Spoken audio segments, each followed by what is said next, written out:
দর্শক ঐকমত্য কমিশনের সাথে জামায়াতে ইসলামের বৈঠকের আরও খবর নিয়ে আমাদের সাথে যুক্ত হচ্ছেন সহকর্মী ফরহাদ ইবনে মালেক। ফরহাদ, বৈঠক তো চলছে, এখন পর্যন্ত বৈঠকে কি কি বিষয় আলোচনা হয়েছে একটু আমাদের জানাবেন, আর কমিশনের সহ সভাপতি ও জামায়াত নেতারা কি জানিয়েছে জানাবেন আমাদের।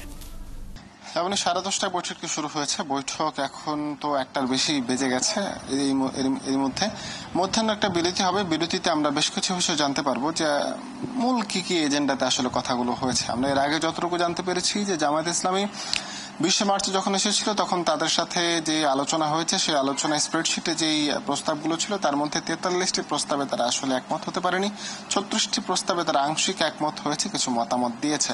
এই বিষয়গুলো নিয়ে আজকে মূলত কথা হবার কথা রয়েছে। এছাড়া সংবিধান, বিচার ব্যবস্থা, নির্বাচন কমিশন, স্থানীয় সরকার সংস্কার কমিশনগুলো নিয়ে এখানে কথা হবে, যেখানে বেশ কিছু বিষয় উঠে আসবে।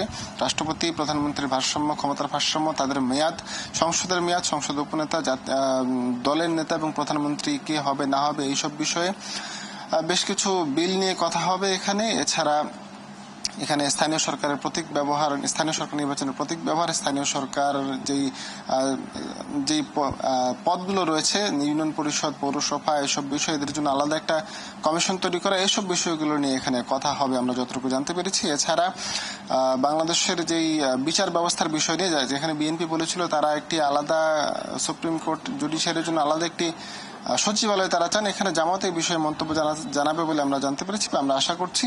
এছাড়া এখানে যেই নির্বাচন কমিশন বা অন্যান্য বিষয়গুলো রয়েছে, নির্বাচনে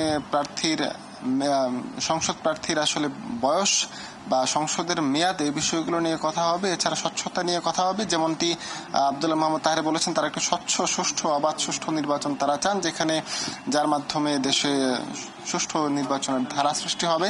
তারা ঐকমত্য কমিশনের কাছে আশাবাদগুলো ব্যক্ত করেছেন। মধ্যাহ্ন বিরতিতে যে কথাগুলো হবে তার জন্য আমরা অপেক্ষা করছি। সাংবাদিক সবাই আমাদেরকে জানানো হয়েছে একটি ব্রিফ করা হবে এবং ব্রিফের পর দিনব্যাপী বৈঠকটি চলবে। তবে বৈঠকে যদি আজ কোনো সুরাহা না হয় বা আজ যদি তারা বৈঠকটি শেষ না করতে পারে তাহলে আরও একদিন বা দুদিন এখানে বৃদ্ধি করার প্রয়োজন হতে পারে। দুপক্ষই এখানে একমত হয়েছে।